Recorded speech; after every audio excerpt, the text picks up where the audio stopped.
Autism ബാധിച്ച ആൾക്കാരെ കൊണ്ട് ഒരു സീക്രട്ട് ഏജൻസി റൺ ചെയ്യാൻ പറ്റുമോ? ഓട്ടിസം ബാധിച്ചതെന്നല്ലേ പറഞ്ഞത്? അതെ, ഓട്ടിസം ബാധിച്ച ആൾക്കാരെ കൊണ്ട് നമ്മുടെ ഇസ്രായേൽ ഗവൺമെൻറ് അവരുടെ സീക്രട്ട് ഏജൻസി റൺ ചെയ്തുകൊണ്ടിരിക്കുകയാണ്. അത് മാത്രമല്ല, ഇസ്രയേലും ഇറാനും അങ്ങോട്ടും ഇങ്ങോട്ടും അവരുടെ ന്യൂക്ലിയർ ഫെസിലിറ്റീസിൻ്റെ മേലിൽ യുദ്ധ ബോംബുകൾ ഇട്ടുകൊണ്ടിരിക്കുന്നു. അതൊക്കെ പോട്ടെ, അതിനിടയ്ക്ക് പാകിസ്ഥാൻ പറയുന്നു ഒരാവശ്യവുമില്ലാതെ നമ്മുടെ ഇന്ത്യയിലേക്ക് ന്യൂക്ലിയർ ബോംബ് ഇടുന്നു.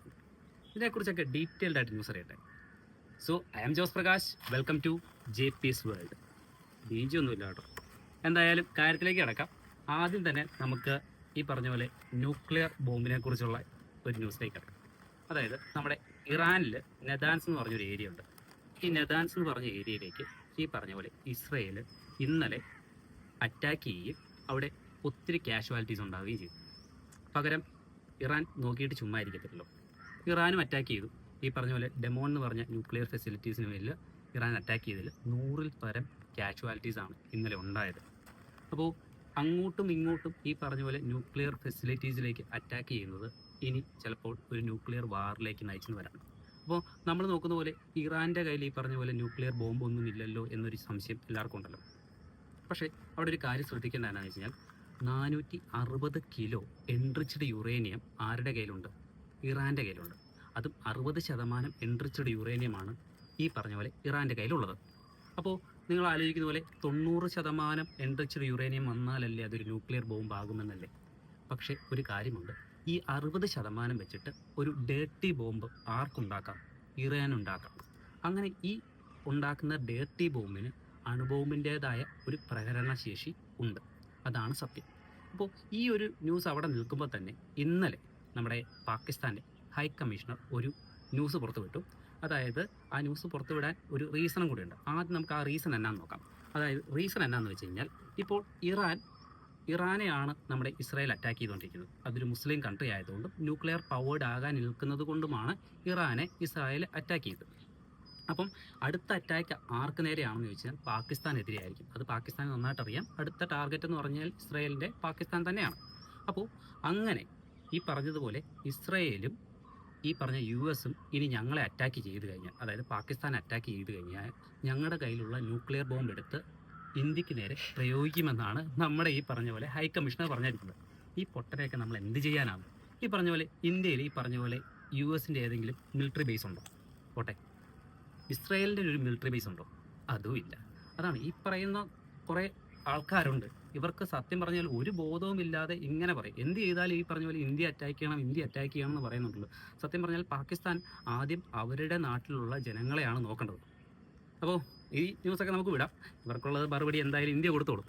അപ്പോൾ അടുത്ത ന്യൂസ് എന്ന് പറഞ്ഞു കഴിഞ്ഞാൽ അതാണ് ഏറ്റവും ഇമ്പോർട്ടൻറ്റ് ന്യൂസ്. കാരണം എന്ന് വെച്ച് കഴിഞ്ഞാൽ എനിക്ക് തന്നെ അത് വായിച്ചപ്പോൾ അതിൻ്റെ കുളിര് പോരിപ്പില്ല. അത്രയ്ക്കും അടിപൊളിയായിട്ടുള്ള ഒരു സീക്രട്ട് ഏജൻസിയെ കുറിച്ചാണ് ഇനി പറയാൻ പോകുന്നത്. ആദ്യമായിട്ട് അറിയേണ്ടതെന്ന് പറഞ്ഞു കഴിഞ്ഞാൽ നമ്മുടെ ഇസ്രായേലിൻ്റെ മൊസാഡ് എന്ന് പറഞ്ഞൊരു സീക്രട്ട് ഏജൻസിയെ കുറിച്ചാണ്. എല്ലാവർക്കും അറിയാം, ലോകത്തിൽ തന്നെ ഏറ്റവും മോസ്റ്റ് അഡ്വാൻസ്ഡ് ആയിട്ടൊരു സീക്രട്ട് ഏജൻസി ഉണ്ടെങ്കിൽ അത് മൊസാഡാണ്. ഈ മൊസാഡ് പോലെ തന്നെ അവിടെ വേറൊരു സീക്രട്ട് ഏജൻസി ഉണ്ട്, ആമേ എന്ന് പറഞ്ഞൊരു സീക്രട്ട് ഏജൻസി ഉണ്ട്. അവരുടെ ഒരു യൂണിറ്റാണ് ഈ പറഞ്ഞ പോലെ 9700. അതായത് നോക്കയുടെ 9700 എന്ന് പറഞ്ഞ ഫോണല്ല, ഒരു യൂണിറ്റ് ആയിരുന്നു. അപ്പോൾ അതിനുശേഷം ഈ 9700 എന്ന് പറഞ്ഞത് പേര് മാറ്റി 9900 എന്നാക്കി. കാര്യം പറയാനുണ്ട്. കാരണം എന്ന് വെച്ച് കഴിഞ്ഞാൽ അതിനകത്ത് 1-2 കാര്യങ്ങൾ കൂടി അവർ ഇൻട്രൊഡ്യൂസ് ചെയ്തു. അപ്പം ആദ്യം ഈ സീക്രട്ട് ഏജൻസിയിൽ എന്തൊക്കെ വർക്കാണെന്ന് നോക്കാം. അതിനു മുമ്പ് ഈ സീക്രട്ട് ഏജൻസി വർക്ക് ചെയ്യുന്നത് ആരാണെന്നും കൂടെ നോക്കണം. ഇവിടെ വർക്ക് ചെയ്യുന്നവർ ഓട്ടിസം ബാധിച്ചവരാണ്. ഓട്ടിസം ബാധിച്ചെന്ന് പറഞ്ഞാൽ ഈ പറഞ്ഞ പോലെ ബുദ്ധിക്ക് മന്ദീഭവിച്ചവരാണ് ഈ പറയുന്ന പോലെ അവിടെ ജോലി ചെയ്യുന്നവർ. അപ്പം അതിനു മുമ്പ് ഇവിടെ എന്തൊക്കെ വർക്കാണെന്ന് നോക്കാം. ഇവിടെ വർക്ക് എന്ന് പറയുന്നത്, ഇപ്പോൾ സീക്രട്ട് ഏജൻസി ആയതുകൊണ്ട് തന്നെ ചില ആൾക്കാരുടെ ഫോൺ ടാപ്പ് ചെയ്യുക, അതായത് അവിടുന്ന് സംസാരിക്കുന്ന ആൾക്കാരെ ടാപ്പ് ചെയ്ത് ആ പറയുന്ന ഇൻഫർമേഷൻസ് ഈ പറയുന്ന ഗവൺമെൻറ്റിനെതിരാണെന്നുണ്ടെങ്കിൽ ഈ പറഞ്ഞ പോലെ മൊസാഡിന് കൊടുത്ത് അവർ അറ്റാക്ക് ചെയ്യും. അതുപോലെ തന്നെ അവരുടെ മെസ്സേജസ് കാര്യങ്ങൾ നോക്കി വേണ്ട കാര്യങ്ങളും ഇൻഫർമേഷനും ഈ പറഞ്ഞ പോലെ മൊസാഡിന് കൊടുക്കുകയാണ് ഈ സീക്രട്ട് ഏജൻസിയുടെ ഒരു ഉപയോഗം, അല്ലെങ്കിൽ ഇവർ ചെയ്യുന്നത്. അപ്പം ഈ പറയുന്ന യൂണിറ്റിലാണ് ഈ പറഞ്ഞ പോലെ വിഷ്വൽ ഇൻ്റലിജൻസ് എന്ന് പറഞ്ഞൊരു വിങ്സ് ഉള്ളത്. അപ്പം ഈ വിഷ്വൽ ഇൻ്റലിജൻസ് വിങ്ങിലേക്കാണ് ഈ പറഞ്ഞ ഓട്ടിസം ബാധിച്ച ആൾക്കാരെ കൊണ്ടിരുത്തുന്നത്. അപ്പം ഇവരെ കൊണ്ട് എന്ത് പ്രയോജനമെന്നല്ല നിങ്ങൾ ആലോചിക്കുന്നത്? അത് പറഞ്ഞത്, അതായത് ഈ പറഞ്ഞ ഓട്ടിസം ബാധിച്ച ആൾക്കാർക്ക് ഈ വിഷ്വൽ ഇൻ്റലിജൻസ് കൂടുതലായിരിക്കും. അതായത് അവർ കാണുന്ന കാര്യങ്ങൾക്ക് ഭയങ്കര ഡീറ്റെയിലിംഗ് അവർക്കുണ്ടായിരിക്കും. അപ്പോൾ എല്ലാവർക്കും ഒന്നുമില്ല കേട്ടോ, ചുരുക്കം ചിലർക്ക് മാത്രം. അപ്പം ഈ പറഞ്ഞ ഓട്ടിസം ബാധിച്ചവർക്ക് ഇവർ ട്രെയിനിങ്ങും കാര്യങ്ങളും ആര് കൊടുക്കും? മൊസാഡ് കൊടുക്കും.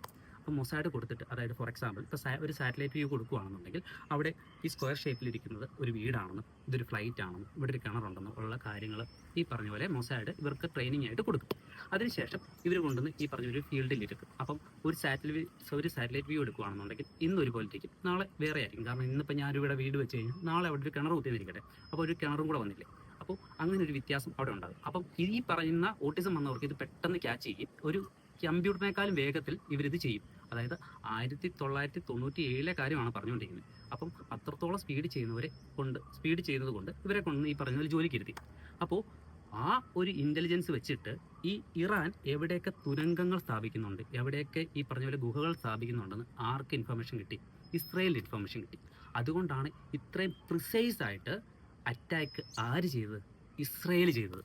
കാര്യം മനസ്സിലായോ? അതായത് ഓട്ടിസം ബാധിച്ച ആൾക്കാരെ കൊണ്ട് ഒരു ഇൻ്റലിജൻസ് വിങ് മൊത്തം നടത്തുക എന്ന് പറഞ്ഞു കഴിഞ്ഞാൽ, സത്യം പറഞ്ഞു കഴിഞ്ഞാലോ, ഇവരെ നമ്മൾ സമ്മതിക്കണം. ഇസ്രയേൽ നമ്മൾ സമ്മതിക്കാതിരിക്കാൻ പറ്റില്ല. കാരണം വെച്ച് കഴിഞ്ഞാൽ ഒരു നമ്മൾ പറയുന്ന പോലെ ഇവരെ കൊണ്ട്, അതായത് നമ്മൾ ഈ ലോകത്ത് ഒരു കാര്യവും ഇവരെ കൊണ്ട് ചെയ്യാൻ പറ്റത്തില്ല എന്ന് പറയുന്ന ആൾക്കാരെ കൊണ്ട് ഒരു കാര്യം ചെയ്യിപ്പിക്കുക എന്ന് പറഞ്ഞാൽ അത് വണ്ടർഫുൾ, അമേസിങ് തന്നെ പറയണം. ഞാൻ സത്യം പറഞ്ഞത് വായിച്ചിട്ട് എനിക്ക് ഒന്നും പറയാനില്ലായിരുന്നു.